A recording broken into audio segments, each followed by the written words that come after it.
Pretty sure if I walked into the arena, I'd be booed. I gave them everything I had and it wasn't enough. But that's why a lot of people don't give everything that they have, because they don't want to face if it wasn't enough. But I realized it was enough for me, but not for people on the outside. But it really wasn't for them. I don't understand that. Do you understand that? I mean, I live it.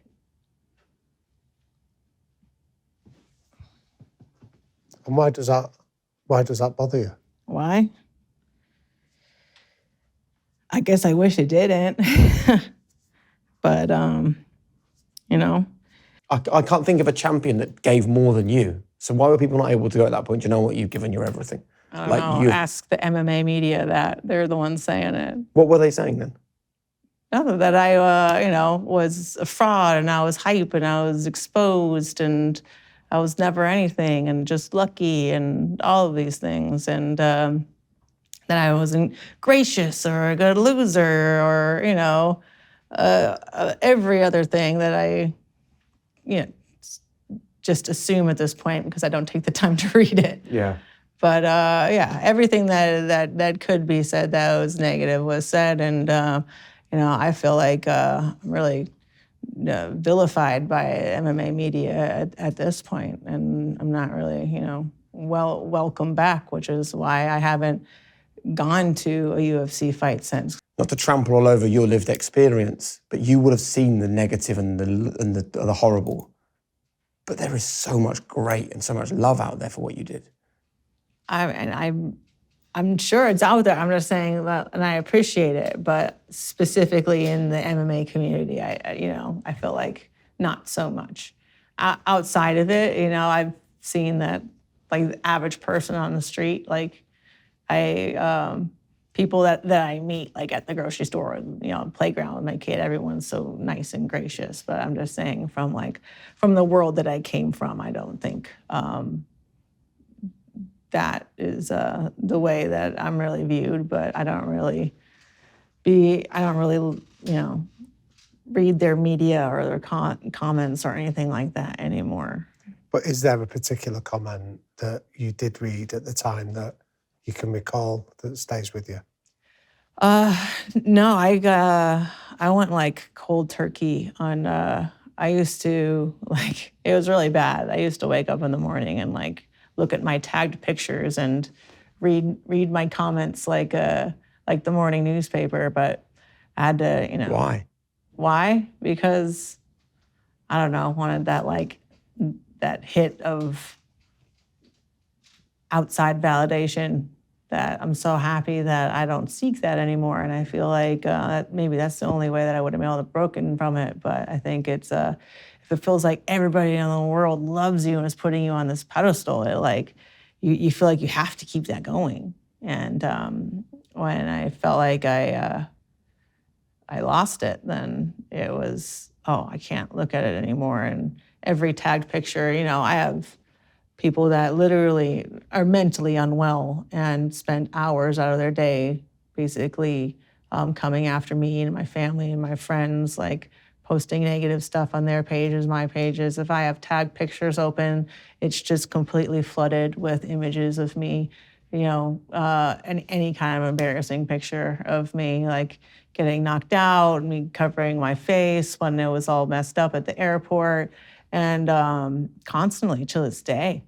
And so people literally hound me with that so that I don't look at anything online anymore, because that's all it ever is. I can't look at the comments, I can't look at the pictures, because it's just a wall of negativity waiting for me. Because I look at your time as a fighter in UFC and just think you were like a whirlwind from minute one till the exit, constantly fighting, constantly doing the media, constantly keeping people on their toes. Do you mind just sharing that story with people that haven't read the book and don't realize actually what was going on in your world at that time? Right. Well, there wasn't a lot of research about CTE and long-term effects of repeated concussions when I was a kid. And so it's the kind of thing, if you had a concussion, you would just be told to push through it, and to tough it out, and to don't be a wuss.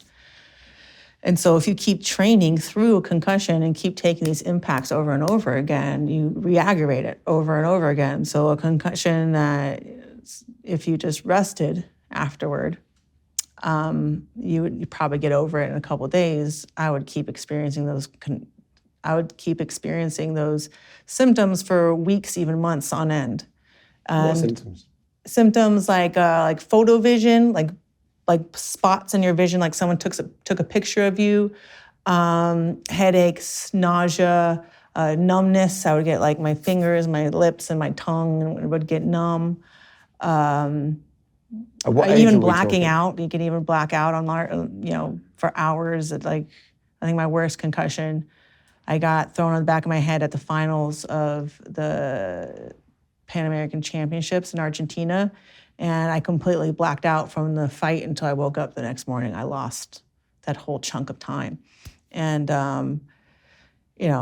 these are things that I didn't rest after that. I kept training after that and kept taking falls and impacts every night until weeks later, I finally started to feel better. And so every time you get a concussion, it's easier to get the next one. And so by the time I got into MMA, standing in the pocket and banging it out like a Diaz brother was just not in the cards for me. Like any significant strike that was landed on me, I would end up seeing stars and getting concussion symptoms afterward. And so I was playing a game of zero errors from the very beginning.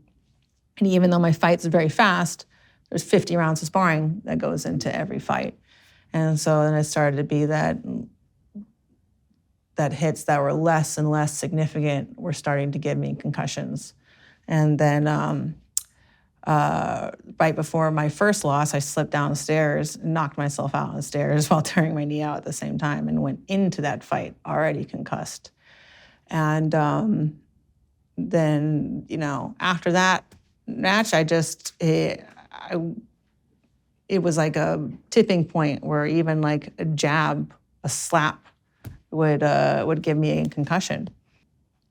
And then I went in for another match, and same thing. First time I got touched, I was completely out on my feet, and I just knew that even though I'd never been faster or stronger or a better mixed martial artist, I just didn't have the hardware to continue taking those hits and fighting at the top level. So I had to make the decision to leave while not really having the freedom to talk about it, because I wanted to go into the WWE, and they already have a complicated history of concussions. And if they knew, I don't think they would have hired me. And if they knew how often I was getting concussions while working for them, they wouldn't have allowed me to perform as much as I did.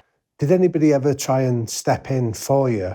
And because I get that you wanted to keep fighting and your nature, but where was the people around you that were trying to protect you and look at the long game for you?